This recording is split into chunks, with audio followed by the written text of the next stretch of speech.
So I got invited to a government experiment last night. They told me it was studying for fear response to analog horror. I said, sure, I've seen worse. My toaster judges me daily. They sat me in a dark room, handed me a VHS tape, and said, whatever you do, don't laugh. First 3 seconds in, the screen starts glitching. Some dude appears whispering backwards Latin, walls bleeding, normal analog horror stuff. And I just sat there like, bro looks like he pays taxes emotionally. The scientists behind the glass start panicking because I'm not reacting at all. One of them understands and writes down on a clipboard, subject appears emotionally uninstalled. The entity on the screen stares directly into the camera. I stared back. It blinked first. They shut the entire experiment down. Today we're watching analog horror. I already watched a little bit of this, but not all of it. Hold on, let me restart that. This video contains elements which are known to cause mild to severe cogno-hazardous conditions, including properties that may mentally and physically affect the viewer. Please refer to the following procedures in order to guarantee your safest possible viewing experience. Alright, let's look at this. Make sure you have the following in the vicinity. Whatever. Earplugs, a pencil, a sheet of paper, a standard Christian Bible open to Psalms 91:10.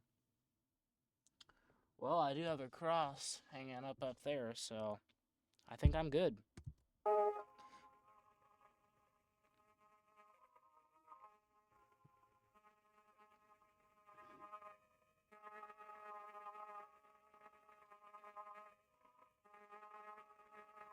If something unusual begins speaking in tongues tangible to the naked ears, insert your earplugs and turn to your pencil and paper.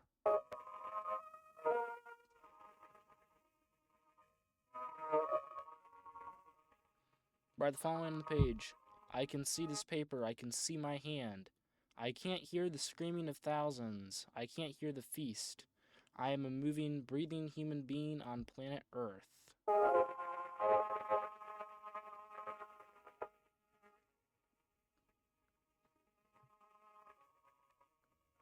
No evil shall befall you, and no plague shall ever come near your dwelling. After these words are written, recite Psalms 91:10 aloud. If memories and imagery of something unholy persist in your mind, pray. It's all you can do. In the event you're required to carry out the procedures, contact the authorities immediately afterwards. You'll be administered anesthetics. Many appear to live a normal life afterwards.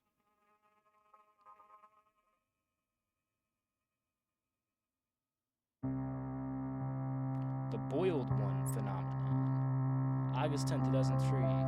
Tree of Heaven.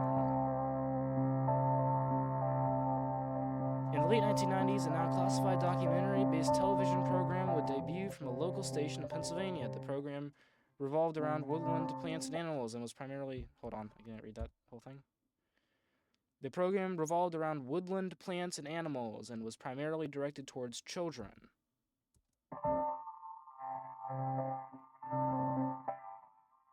The star of the show and narrator would talk about the wonders of nature, the dangers of it, how to appreciate it, and most importantly, how to protect yourself from it. Unfortunately, in early 2001, the program would be taken off the air due to the host passing away. Then something odd happened. On August 13, 2003, the 13th episode of the series began a rerun suddenly out of nowhere. The following audio recording depicts the beginning and segments of the episode. Good morning, bushwhackers. Today we're venturing into the heart of the forest to find a plant that's as beautiful as it is deceptive. Poison oak. We all know about it, and here in Pennsylvania it's not as common, but still something to look out for. And here on we aim to uncover all the wonderful secrets that nature has to offer, no matter how minuscule or gigantic. So let's get going, shall we? Found primarily in deep North American woodlands, poison oak has many different names and places of origin, also referred to as the tree of heaven. Imagine that. In China and Taiwan, Ironic. one of these invasive species made its way to America in the 1700s. It took its ground here boldly. As many of us know, it's infamous. During one of the interlude segments, an autonomous broadcast would hijack the program. This program depicted videos of a red, melted face that spoke to the viewer in a warm yet deeply disconcerting voice. Its face and properties of Finn. Hold on. I didn't read that. Shoot. No. Finn 228. As Finn 228 spoke, clips of footage and even live camera feed monitoring hospitals and bedrooms would occasionally overlay the screen, obscuring Finn 228's face. Though most remember Finn 228 speaking English, multiple non-English viewers remembered understanding every word that was spoken.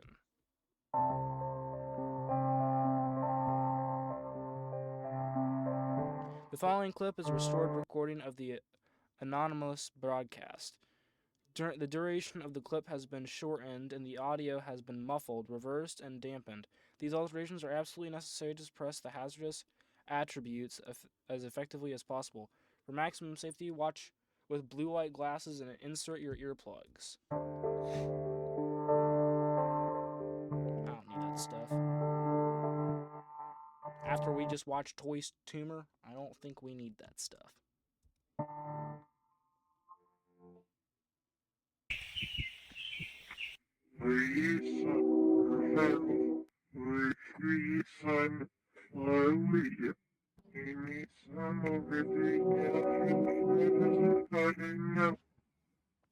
What the Sigma?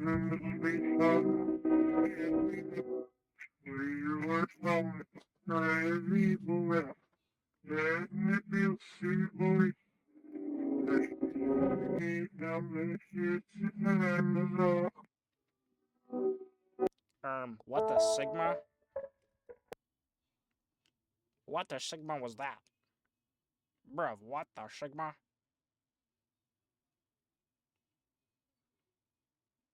He looks like he hold up. Bruv looks like he lost a fight with a hose, bro. Like, his hair looks like it lost a fight with a porcupine. And that Bruv.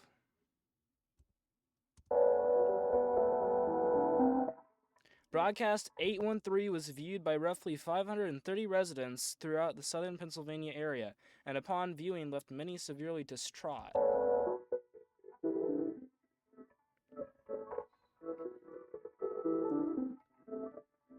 Aside from the discomfort and paranoia Finn 228's television presence had brought to the viewers, there were other side effects that these viewers experienced that were highly unusual.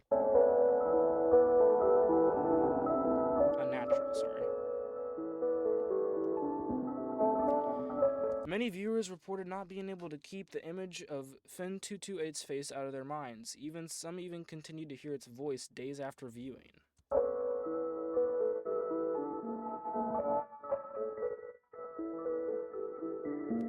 A victim who had requested to remain anonymous claimed that, quote, the face was living in his brain and feeding on his spine. Another described trumpets playing in their ears before they fell asleep.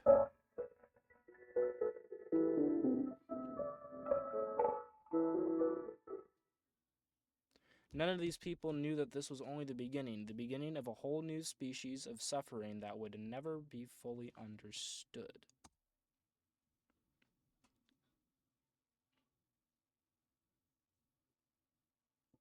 August 14th, 2003, the Great Northeast Blackout of 2003. After the anomalous frequency was detected by television station troubleshooters, the NERC was ordered by the Affiliate branch to have all power grids and local to the state of Pennsylvania disabled by 4 p.m. to prevent further escalation of the anomaly and public knowledge of broadcast 813.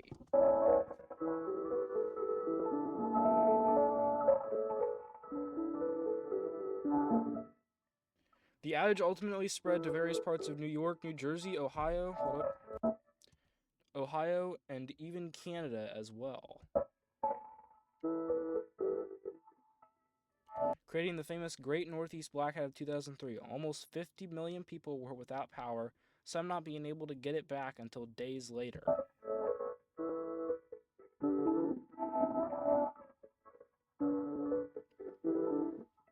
During the confusion caused by the outage, all traces of broadcast 813 were collected by the Ephrata branch and seemingly wiped from existence.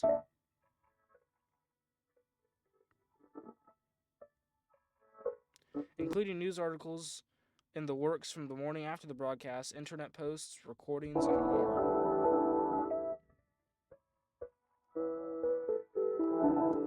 The cause of the blackout was promptly covered up and claimed to have been a combination of human error and the result of trees falling onto sagging power lines somewhere in Cleveland, Ohio.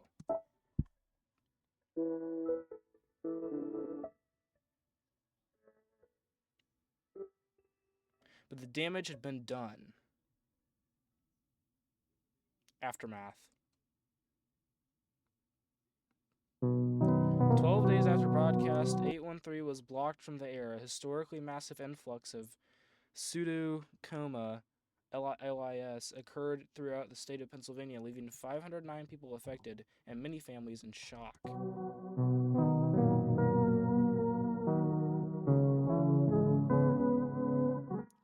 Pseudocoma is an extremely rare condition in which a patient experiences cerebrospinal disconnection, leaving them to be conscious but unable to move or communicate verbally due to complete paralysis of all voluntary muscles in the body, except for the vertical eye movements and blinking.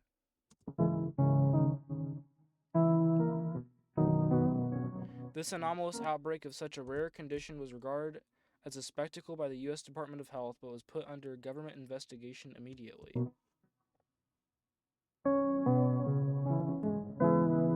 One thing in common with all these cases is that the patients had been at home watching TV the night broadcast 813 was aired.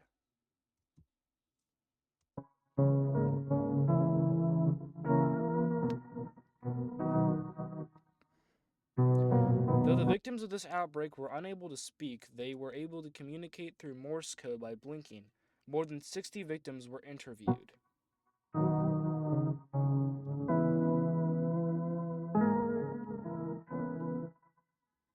Many of these interviews held unveiling results that often led to more questions, and many others held results that required archival or termination.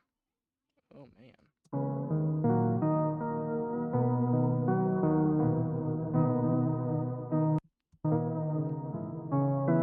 However,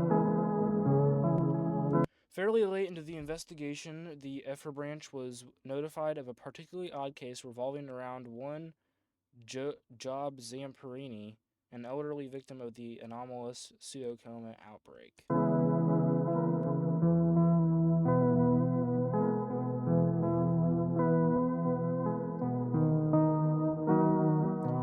Job Zamperini specifically requested his alias to be used in future records instead of his real name, which will remain classified. Zamperini was a war vet and fluent in Morse code, putting him on the mark as a potential interviewee as soon as the outbreak was put under investigation.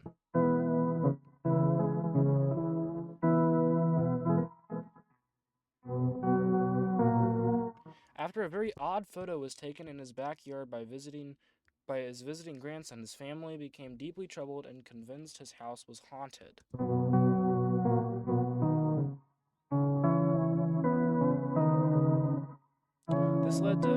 This led them to contact a local priest in hopes his house would be blessed. The following photo depicts Fin 228 standing next to the small playhouse in Zamperini's backyard. The photo itself has been proved to be non-hazardous and safe to view, though still anomalous in nature. For most comfortable viewing experience, wear blue light glasses or view from a distance of 3 feet or more.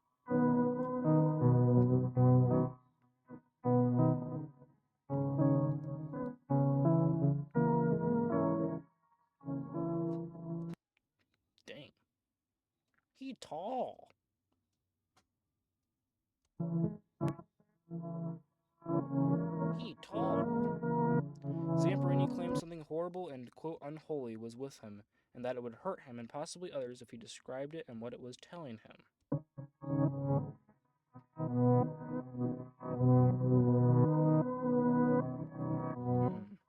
The following is a recovered, previously archived recording in which Officer T. Gomez of the Ephrata branch interviews Job Zamperini.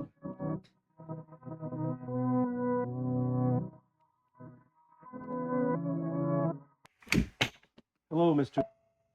I'm Officer Gomez. Hope you're doing well today.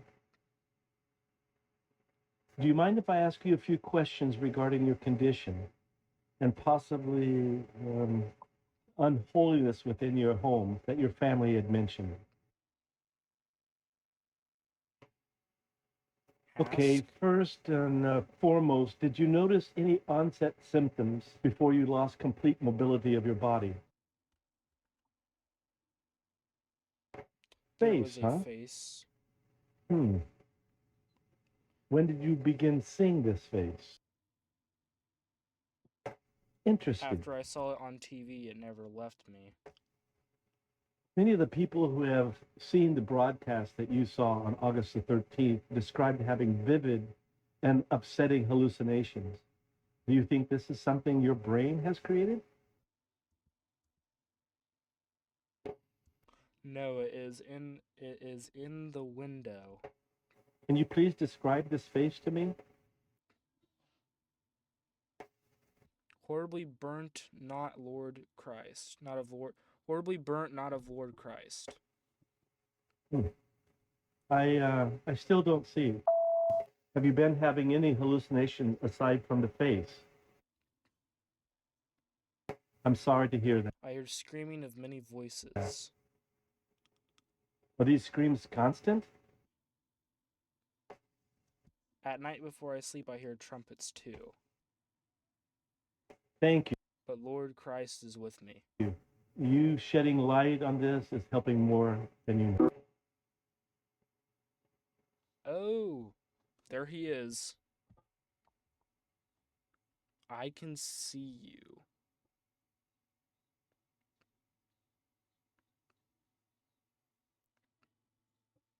Wonderful day, the miracle of birth, a fetal fanfare.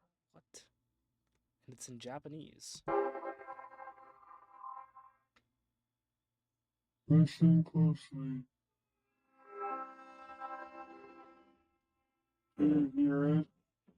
You will hear the laughter of thousands as the sky opens up. What in the... You will hear the trumpets play their happy sounds. The fountain blood of life will pour down onto us all. Together, we will be still. Together. Ugh. Why does he look like that, bro? He looks freaky. He looks like he lost a fight with a porcupine, like I said, bro. Dang. A feast fit for a king. Together, melded by love and purest connection. Ooh. Be still.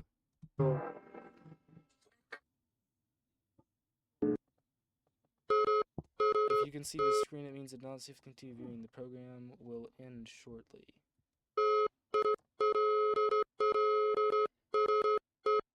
Protocol Bravida 228 has been initiated. Perform the procedures given to you during the introduction of this portion of the video immediately.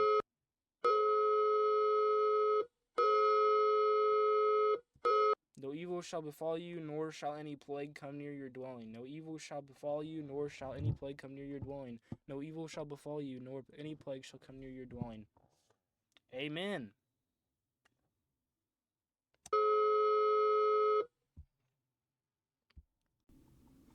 Hey everybody, Safe Duck here. I hope you liked this video, because if you did, I want you to comment, like, and subscribe, as it helps me a lot. I hope I see y'all in the next video. Bye.